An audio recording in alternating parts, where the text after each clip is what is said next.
And there are a few people in the waiting room, so I'm going to go ahead and let them in. Everybody ready? Anything before we let them in? All right.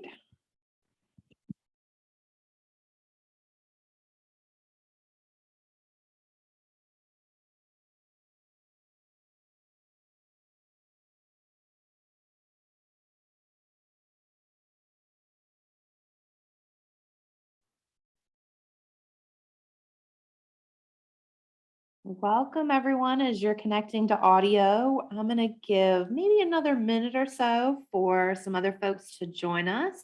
But thank you so much for being here, and we'll give everyone a chance to get their audio connected. We would love for you to share your video when we get started. If you don't mind, we like to see your lovely faces, and we will be ready to start in just a moment. If you bear with us while some other folks join.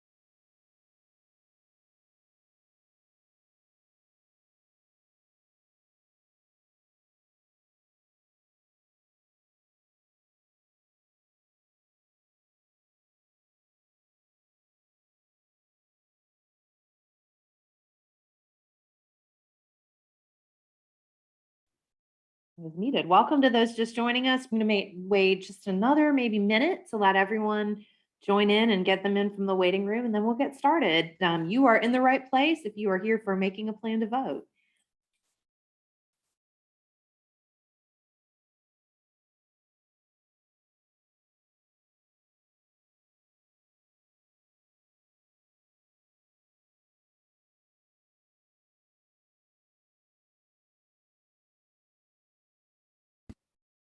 I noticed it looks like maybe Denise is having trouble connecting to audio. So Denise, you can always mute yourself and dial in on your phone if you are having trouble. I hope you can hear us okay. Maybe you can let us know in the chat if you can hear us okay. And we certainly would love for you to be able to chime in if you have questions.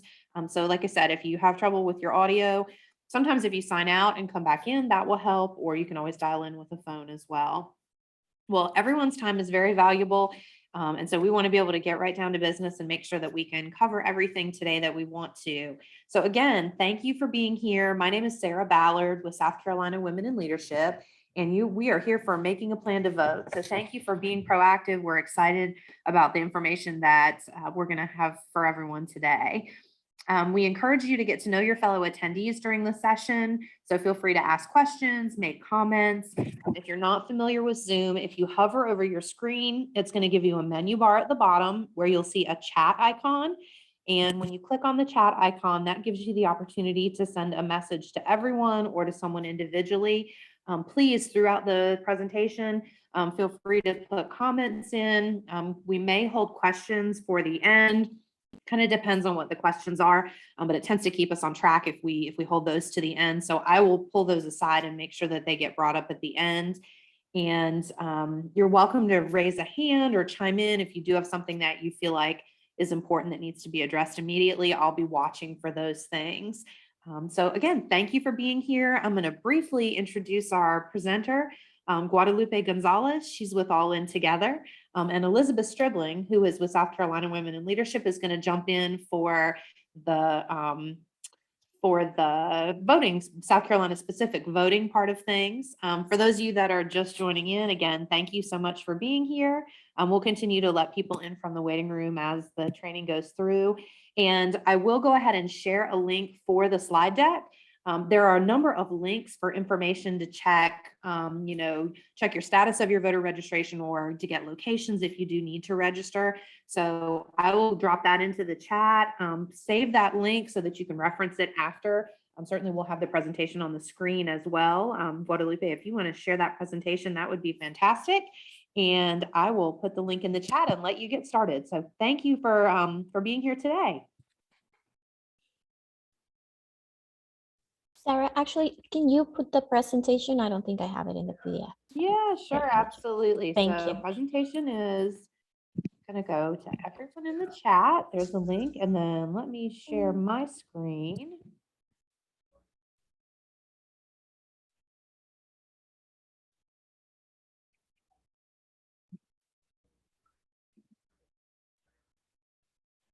And get us to the first slide would be helpful as well.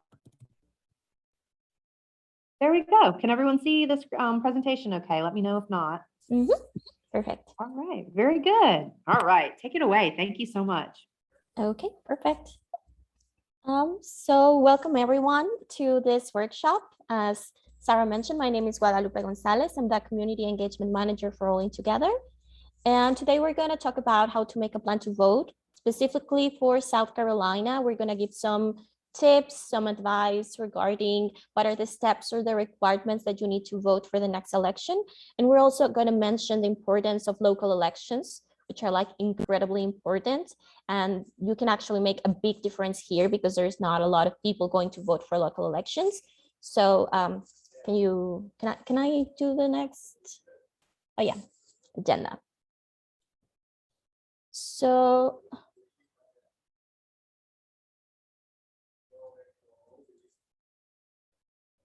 you're mute. Okay, so this is the agenda for today. We're gonna have some welcome and introductions. We're gonna explain a little bit why it's important to vote for 2021, especially in South Carolina, why vote, the importance of local elections. Then we're gonna give some tips or information about how to register to vote.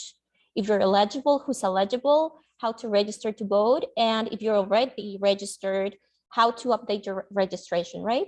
And finally, we're going to talk about how to make a plan to vote. It's important to do your research about the information of local candidates. It's important to have a plan on how are you going to vote, if you're going to vote absentee, if you're going to vote in person, and to know your rights when you're going to vote.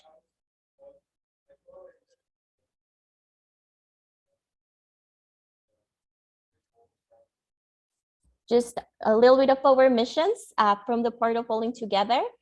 We are a non-partisan nonprofit, and we work to equip voting age women with civic education, including this type of content on how to vote and the importance to vote. And this program is part of our community leadership program, which is a grassroots program that's aimed to educate women to take action at a local level. And then I don't know if Sarah can explain a little bit of women in leadership. Sure. So South Carolina Women in Leadership is a multipartisan group of women, and our mission is to move South Carolina forward socially, economically, educationally, and environmentally through information, connection, and engagement of women in leadership. And so that's encouraging women to engage in voting and participation in their communities, running for elected office, seeking appointed public offices, just getting women started right from the ground up, right where they are, with whatever a good first step is in their leadership journey, or if they've already started their leadership journey, for us to provide training and information about opportunities so that they can go to the next level. Perfect. Thanks. This is just our social media. If you want to connect with us or with South Carolina Women Lead, we have our Twitter, Facebook, or Instagram. As I mentioned, this is part of our community leadership program from AIT, which is a national nonpartisan program that looks to close the gender gap in civic leadership. We want to educate women, and we understand that civic engagement, it's not only voting, also voting, it's a very important part. We also provide content about how to volunteer for local nonprofits, how to, if you are part of a nonprofit organization, important information for you to run the nonprofit, advocacy, and other topics.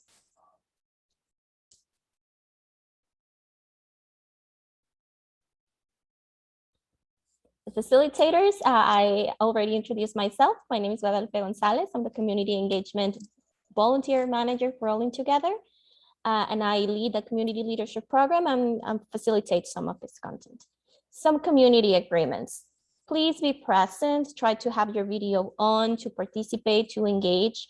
This time we're going to have the questions at the end. So please, if you have any questions, just write them down and we're happy to answer any questions at the end of the presentation. Please mute if you're not talking because we can hear whatever's happening in your house, so it's a little bit distracting. This is a brave space, so we encourage dialogue, we recognize differences, and we're always respectful for each other. Be curious, open, and respectful. Take care of yourself. If you need to drink some water, use the restroom, please do. We don't know everything, but together we know it all. So this is about community and learning together. And we are recording this session. But if you don't want to be recorded, if you have some issue, just let us know and we're happy to take you off the recording.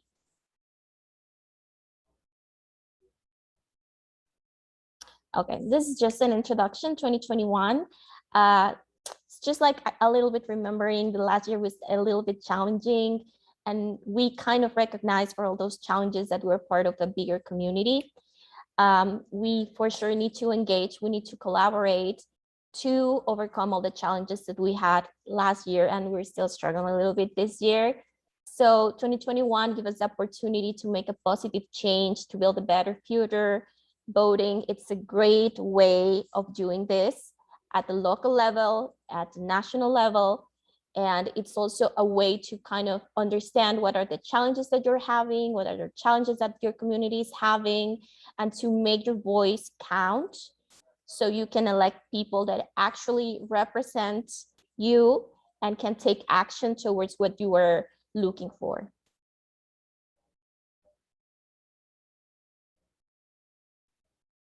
Why vote in 2021?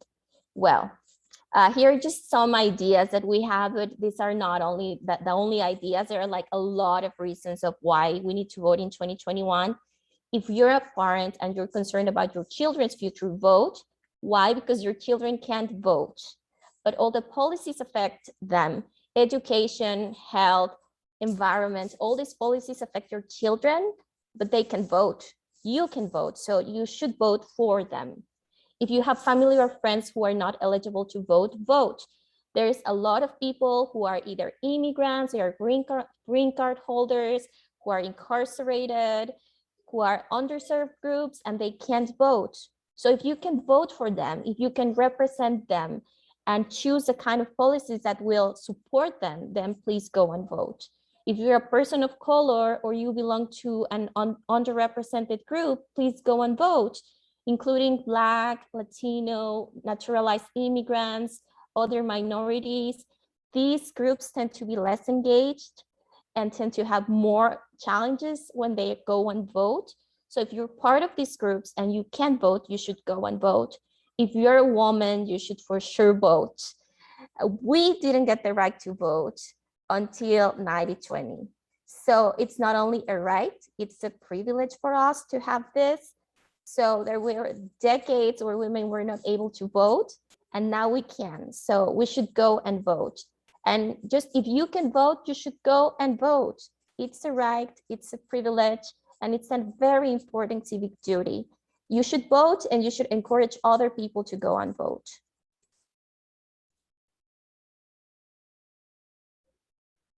We're going to talk a little bit about local elections and why voting in local elections. Local elections happen kind of every year in every community, and they decide very important issues for individual communities. Education, infrastructure, local officials, programs like job programs, housing.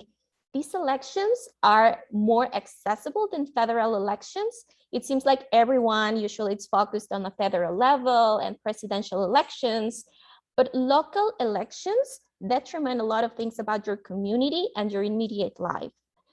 It's more accessible because you can actually meet a lot of the candidates, like in where I live in upstate New York.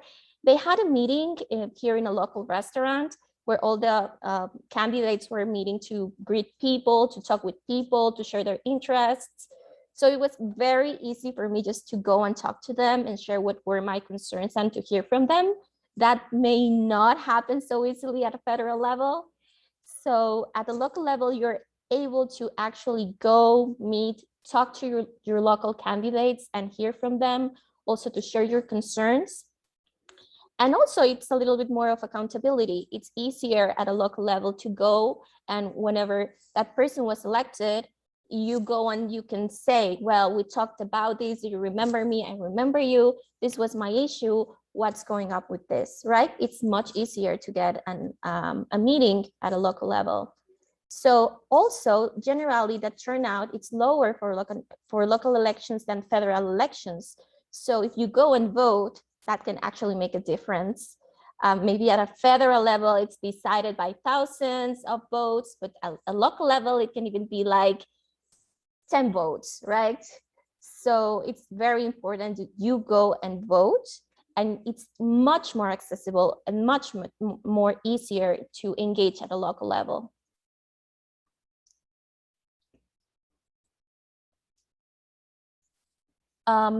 Here are some of the positions for local elections that are very important.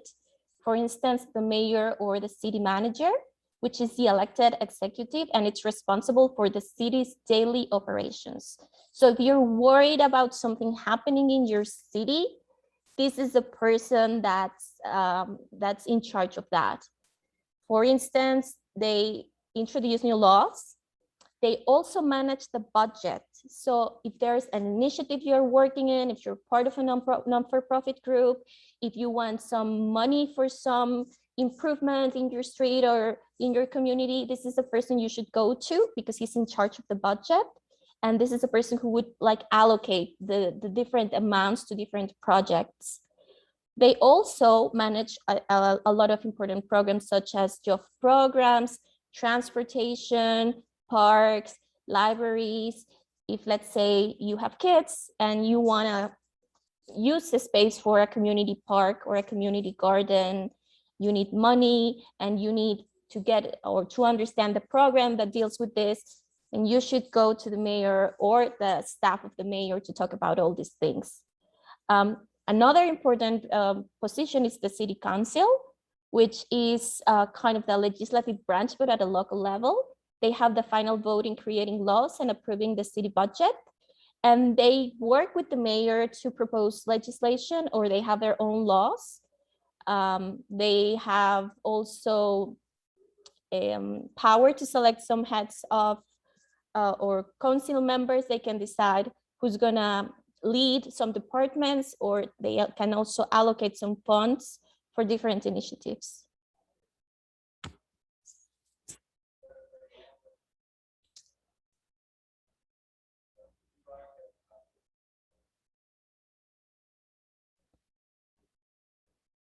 We have a county executive and county commissioner, which have similar roles to the mayor and city council, but it's just for a county. So this is like, instead of being like a big city or something like that, it's just for a county. We have the district attorney or the city attorney, which they enforce law in your community.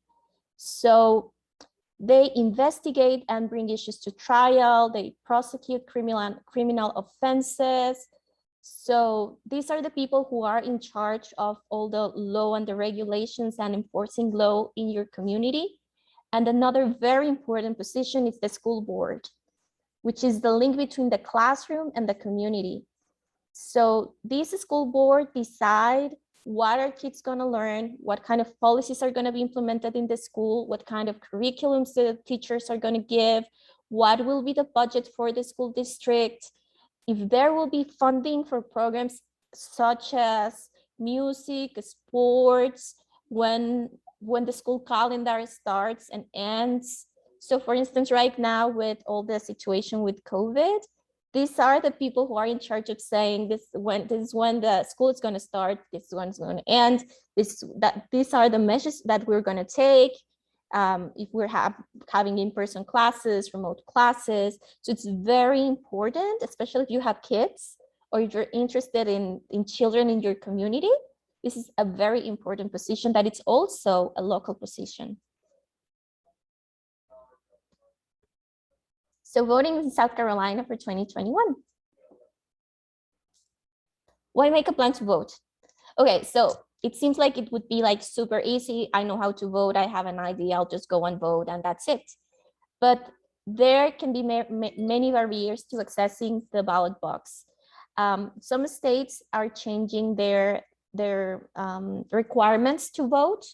So some of them are implementing strict voter ID laws.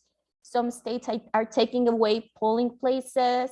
Some states are putting more registration, more restrictions for voter registration. Plus, this year, we're still dealing a little bit with the pandemic and the COVID. So we need to learn how to do this in a safe way. So these challenges are a little bit harder for people with low income, people of color, homeless individuals, survivors of gender-based violence, or underrepresented groups. These groups may not have, for instance, an ID. They may not have an address. They may not have the information on how to do it.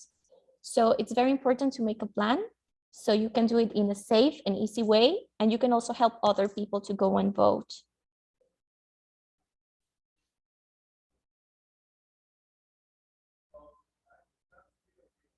Okay, in South Carolina, if you're eligible to vote for 2021, if you are a US citizen, including if you are a naturalized citizen, if you are a resident of South Carolina in the county and precinct in which you are registering, if you are 18 years old on or before election day, if you are registered to vote by the South Carolina voter registration deadline, if you have never been convicted of a felony, or if you have a felony, you have served the entire sentence. This is very important because you need to have served the entire sentence, including probation or parole. If you have not, there may be a little bit of repercussions for you. So just be sure to get the right information for this. If you are not currently judged incompetent by an order of a court, and if you are not claiming the right to vote somewhere else, you're only going to vote in South Carolina because you're a resident.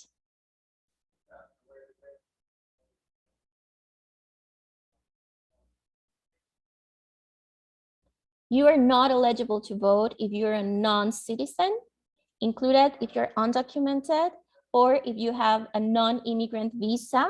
This can be a work visa, a student visa, or any other type of temporary visa, even if you have lived here many years.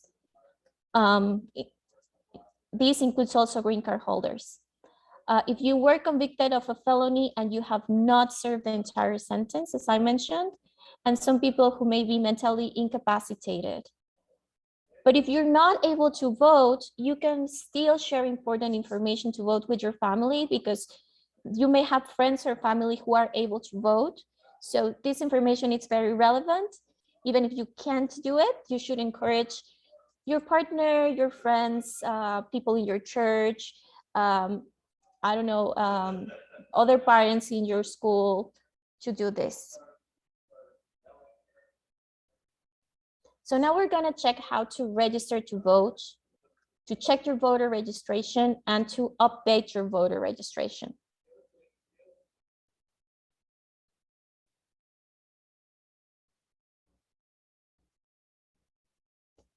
Okay, so register to vote, you can do it online. For South Carolina, you need a valid driver's license or an ID from the DMV. If you have moved to a new address, first you need to update your address with the DMV before doing all this process. We have a link here. You just have to go there, and we have this screenshot where you're gonna write your driver's license or ID number of the DMV, your name, date of birth, social security, and gender. And you're gonna send that information, and you're gonna prompt you to register online.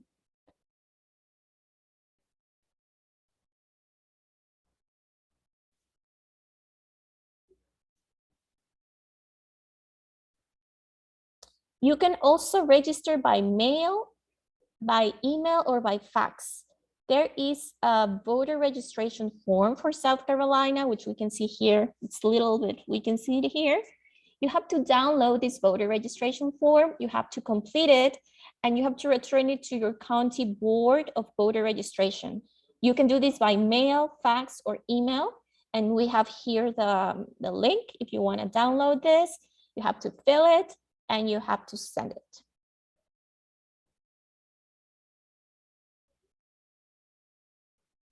Or you can do it in person.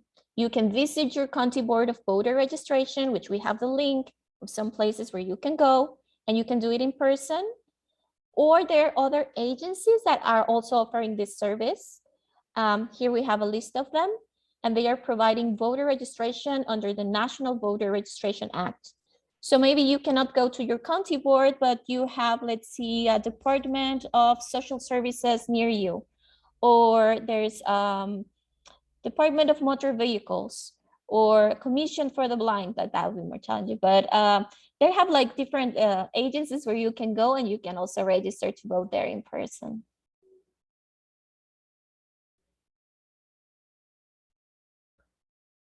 Okay, so let's say you're already registered. Please check that the information that they have, it's updated and correct. And what would be like something that it's outdated that you need to change? If you recently moved to a new address, if you moved from your home to a different home, if you recently changed your name, you got married, you have a new last name, or you changed your name for some reason. If you, maybe not you, but someone, your kid or your nephew, your niece, your son recently turned 18 years old, then they need to get registered to vote. If you are starting college and you still want to vote in South Carolina, you may need to request an absentee ballot.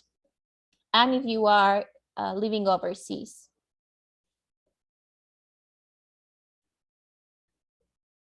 Here is how you can check your voter registration to check that all your information is correct.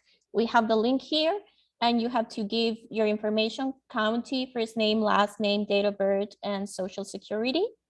And then it's going to show the information that they have in the system and show if you can or how you can change it to update for the correct information.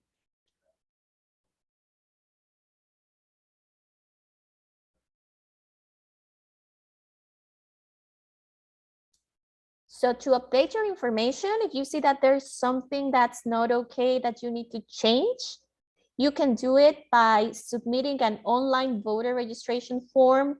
Again, you have to do this again with the new information, correct information, and you need, as I mentioned, a DMV ID card. If this is because you changed your address, first you need to change your DMV address, and then you need to change your voter registration form. You can do it by downloading a change of address form. And again, you can mail the form, fax the form, or scan the form and send it to the county board of voter registration. And you can also do it in person. You can visit your county voter registration office and then request a change of address form. So don't miss the date to register to vote, Sunday, October 3rd, which is very close because we're in September 29th. So you still have some days to do this. If you have a DMV ID or license, the easiest way is to do it online. If not, you can send it to your county board, or you can go in person, take some minutes from your day and do it. Okay, so make a plan to vote. There are some steps to help you to vote in a very easy and safe way. Do your research, choose how to vote, make a plan, and know your rights.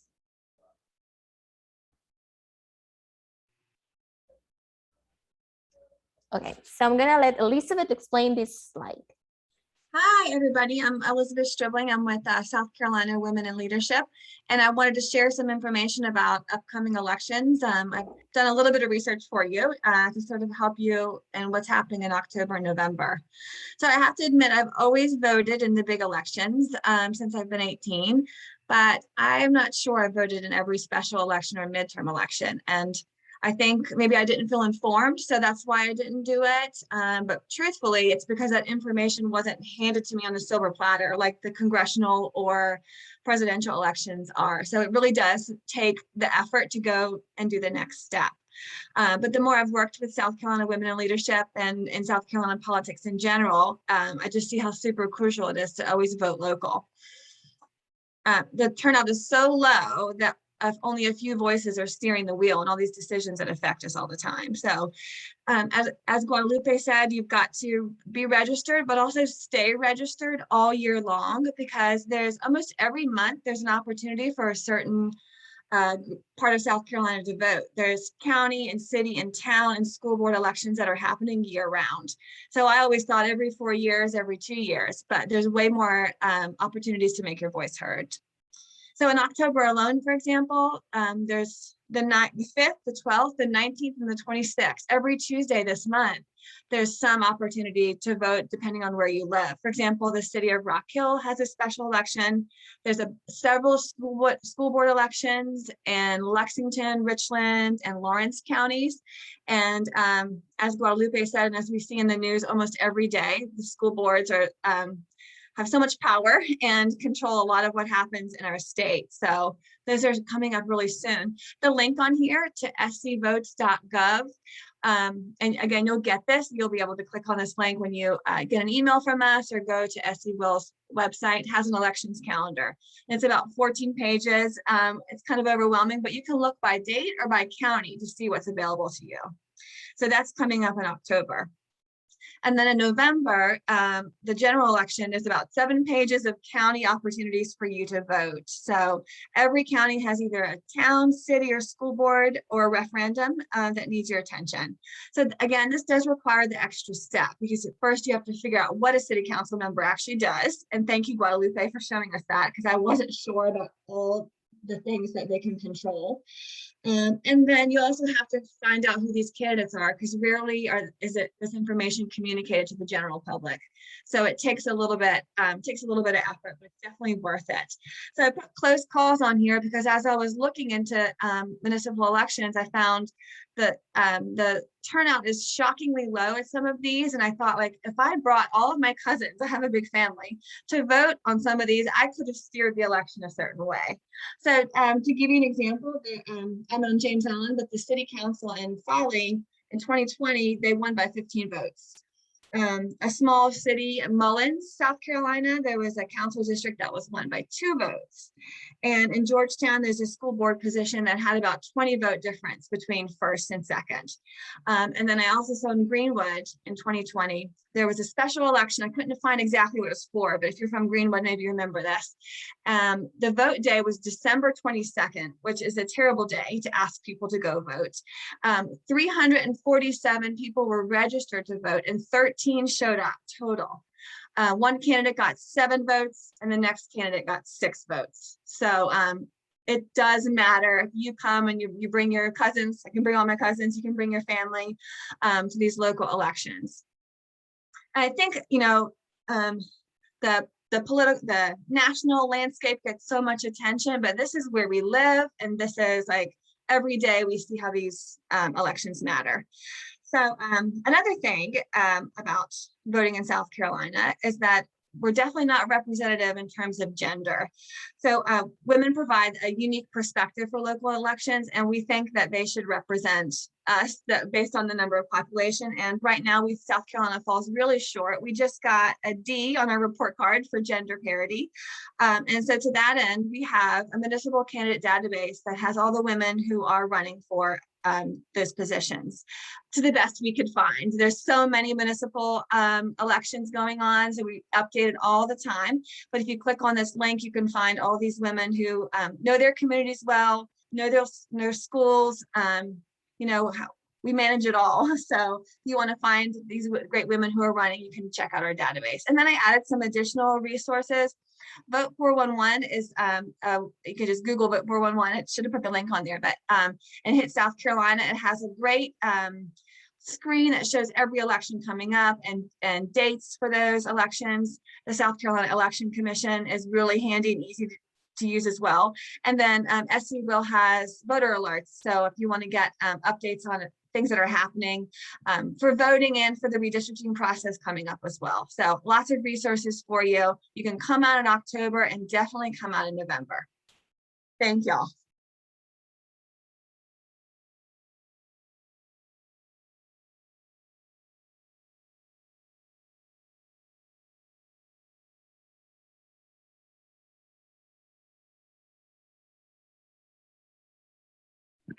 I apologize. Somehow I have gotten onto the wrong window here. There we go.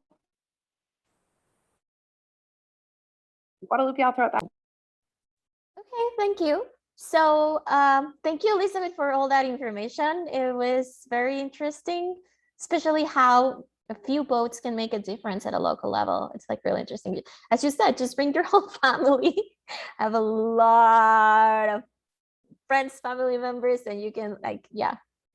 Okay, so we're gonna see now how to choose how to vote. There are 3 ways: absentee voting in person, absentee voting by mail, and in-person voting during election day. So I would just want to make a difference between early voting and absentee voting. Some states allow early voting, which means the person can decide to vote early. In this case, in South Carolina, we have absentee voting, which means that you need to have a reason to do this before election day, which usually is that you are not going to be there. You're going to be absentee, so that's why you're going to either do it earlier or send it by mail.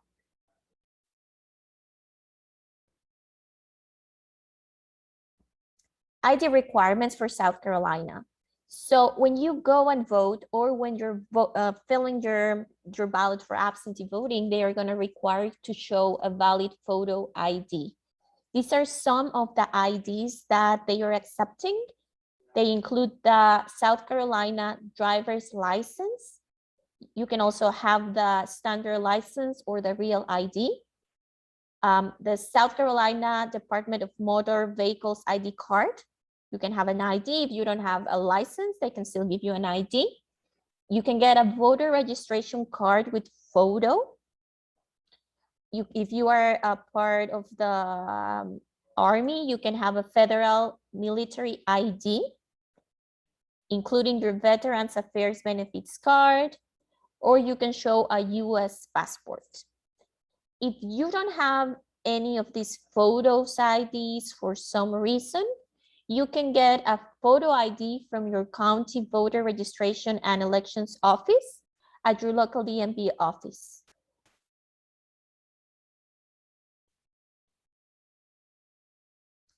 If you can't get any of these photo IDs for some reason, you can bring a non-photo voter registration card with you to the polling place, and you can cast a provisional ballot. You'll have to sign an affidavit saying that for some reason you have a challenge or it was not possible for you to bring a photo ID, which may give you the opportunity to cast this provisional ballot. Some reasons that are valid for signing this affidavit are you have a disability or illness, your lack of transportation, you don't have a birth certificate, you have some family responsibilities that don't allow you to get a photo ID, you have a religious objection and you cannot be photographed, or there's another obstacle that's reasonable for you not to get a photo ID. This ballot will count unless someone comes and says the opposite, right? Like, no, that person is lying. It's not the real reason that it's kind of not allowing her or him to get the ID. So if that doesn't happen, they will count your vote as valid.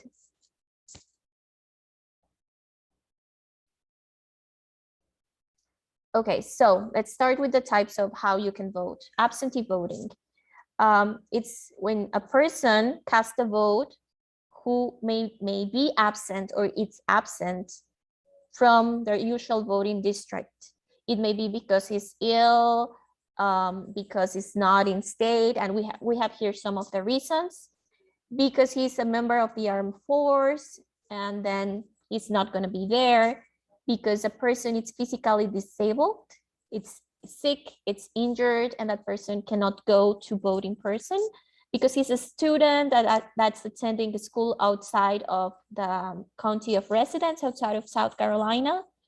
Because for your employment, your employer, it's not letting you go and vote on election day, or for some reason there's some impediment that for you need to go to work and then you cannot go and vote, because you plan to be on vacation, or you know that you are not going to be in South Carolina during those days, so you're planning in advance and you want to vote before you go.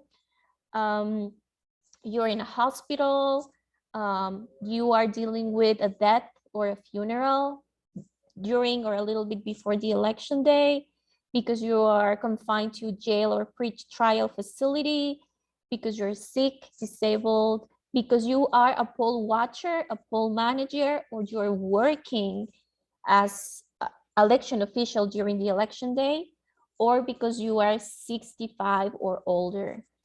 These are some of the reasons that you can say, I am going to vote absentee. So you can do it in person. In person, you just have to visit your county voter registration office, complete the application, cast your ballot, remember to bring your ID, and you can vote absentee up until 5 p.m. before election day.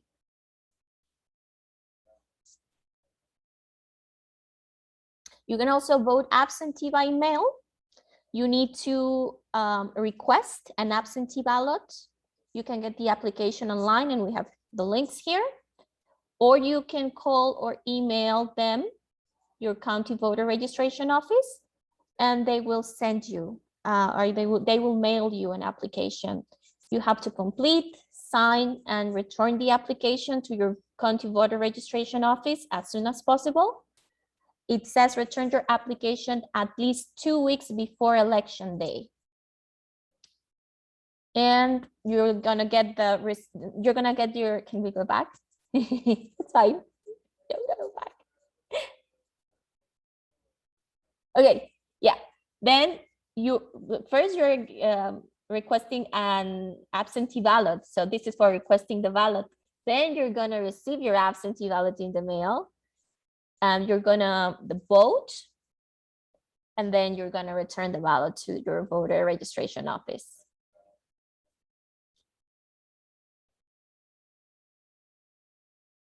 Vote in person or on election day. So we have seen absentee voting. You can do it in person and you can do it by mail. You can also vote during election day in person. So here's just some advice when you're going to vote. Find your polling location. This is the place where you have to go to vote during election day. And this is usually related to where you're living or your address. So please go check where yours is and the operation hours. And again, if you're changing your address, it's very important to change your DMV and then to change your voter registration so you have the correct polling location for the next election.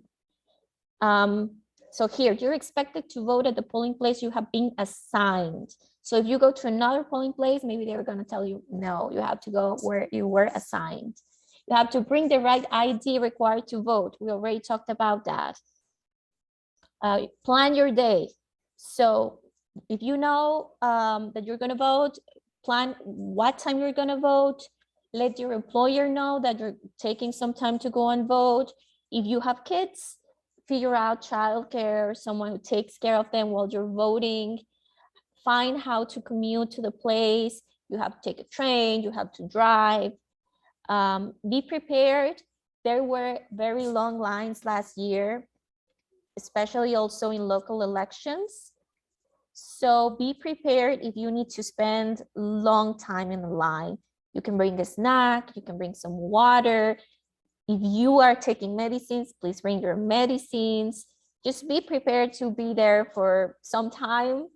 If needed, if you see it's gonna rain, bring an umbrella, bring a sweater, and be safe. Remember to keep social distance, to use a mask, and to follow the safety procedures. Here are some of your rights when you go and vote. If the polls close, but you're still online, you have the right to vote. They have to let you vote.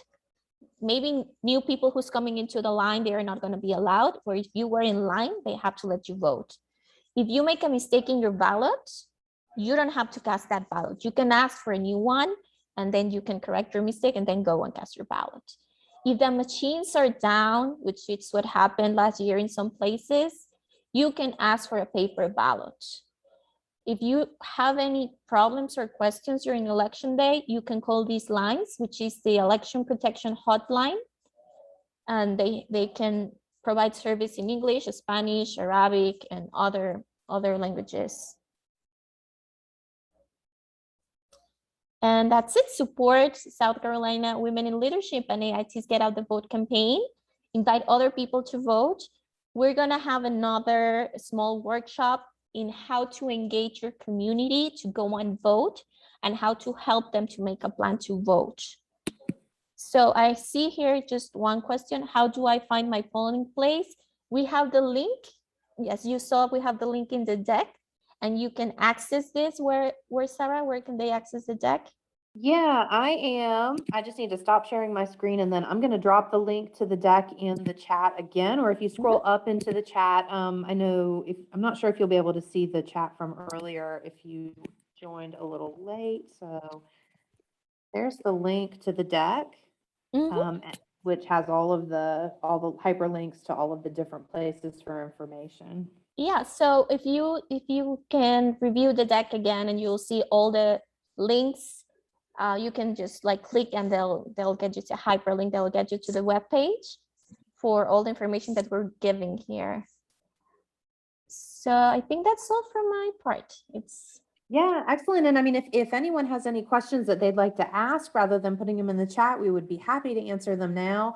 And I would love to hear additional ideas. I know a few people shared some different thoughts. You know, Cassie said that she's really big on sharing specific information about issues that are up for election and telling her friends about them and getting them to, you know, get motivated to get to the polls that way. You know, I really do think it's pretty, I mean, you know, that I think, was it Mullins, Elizabeth, that there were 13 people that voted, you know, the person won 7 votes to 6 votes. So that's really compelling and a little bit scary in some ways that 13 people are making decisions for an entire community in a local election like that. You know, it just really proves that if you talk to your neighbors, your family, your friends, that you can sway an election one way or another in some of these smaller local elections. Yeah, and as I mentioned, it's much easier at a local level. You can actually talk to the candidates. You can actually meet them. If it's like for a presidential election, it's pretty difficult, but at a local level, it's much easier. I see here some comments like Jamaica Robinson is saying that she's sharing posts on social media, letting everyone know how important it is to vote and encouraging people. That's a great way of doing it. We have, let's say, a question about the polling place, and they also, she made a post for her girls at the polls voting, and challenge others to share a pic of them sharing their voting experience. That's a great thing to do. That's a fun idea. And with social media, it's easier, but also like just talking to your friends or your family, or